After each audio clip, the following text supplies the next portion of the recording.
اگر husband wife یہ طے کریں آپس میں کہ ہم 2 ہی بچے پیدا کرنے کی کوشش کریں گے،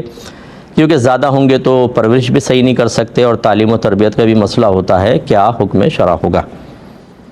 دیکھیں، یہ نہ کہنا چاہیے کہ ہم 2 ہی پیدا کریں گے، بلکہ یہ سوچ ہونی چاہیے کہ جتنا اللہ تبارک و تعالی نے ہمارے لیے اولاد کے سلسلے میں فیصلہ ازلی فرما دیا ہے، ہم اس پر راضی ہیں اور کوشش کریں گے کہ ہم بچوں کی اچھی تربیت کریں۔ اگر اس میں کوئی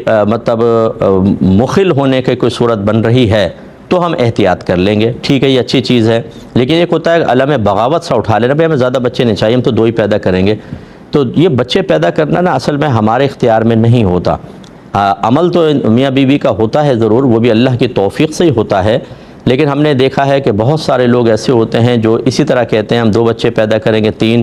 اور ہر طرح کی احتیاط کے باوجود پھر حمل ٹھہر جاتا ہے، پھر اللہ تعالیٰ ان کو توفیق دیتے کہتے ہیں چلو یار ایک اور صحیح، اور اللہ ان کو راضی بھی کر دیتا ہے۔ جس نے دنیا میں آنا ہے اس نے آنا ہے۔ تو اچھی چیز یہ ہوتی ہے کہ اللہ کی رضا پہ راضی رہ کر، ہاں، یہ فیملی پلاننگ کرنا منع نہیں ہے۔ صحابہ کرام علیہم الرضوان نے نبی کریم صلی اللہ علیہ وسلم سے عزل کی اجازت طلب کی اور آپ نے ان کو اجازت مرحمت فرمائی۔ عزل کا مطلب یہ ہوتا ہے کہ جسمانی تعلق قائم کریں، لیکن جو ذرا میں تھوڑا محدود اور محتاط الفاظ میں عرض کرتا ہوں کہ ڈسچارجنگ اندر نہ ہو، وہ باہر ہو، اس کی نبی کریم نے خود اجازت دی۔ اچھا، اس کی ضرورت کیوں پیش آئی؟ لازم بات ہے کہ یہی کہ فیملی پلاننگ، بچے چھوٹے ہوں گے، کچھ اور مسائل ہوں گے جس کی بنا پر ایسا، اور رحمت کونین صلی اللہ علیہ وسلم نے اس سے منع نہیں فرمایا۔ اس کا مطلب ہے کہ اعتقاد،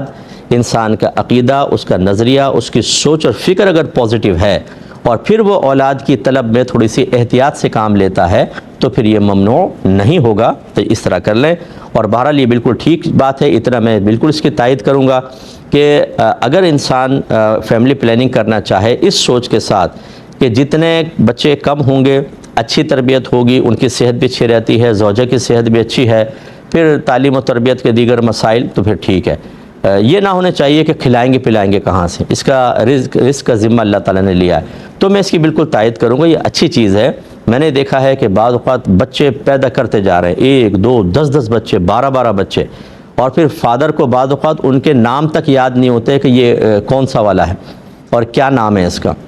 اور پھر وہ بچوں پہ باپ کی شفقت نہ توجہ، وہ چھوڑ دیا جی مدرسے میں جا رہے ہیں یا ادھر جا رہے ہیں یا اسکول جا رہے ہیں۔ اس طریقے سے اپنی اولاد کو نہ باپ شفقت دے سکتا ہے سب کو یکساں، نہ ماں ان کی صحیح دیکھ بھال کر سکتی ہے، اور پھر وہ بچے جو ہیں وہ بہت سارے بے راہ روی کی طرف بھی چلے جاتے ہیں۔ اس لیے اس میں احتیاط کرنے میں کوئی حرج نہیں ہے۔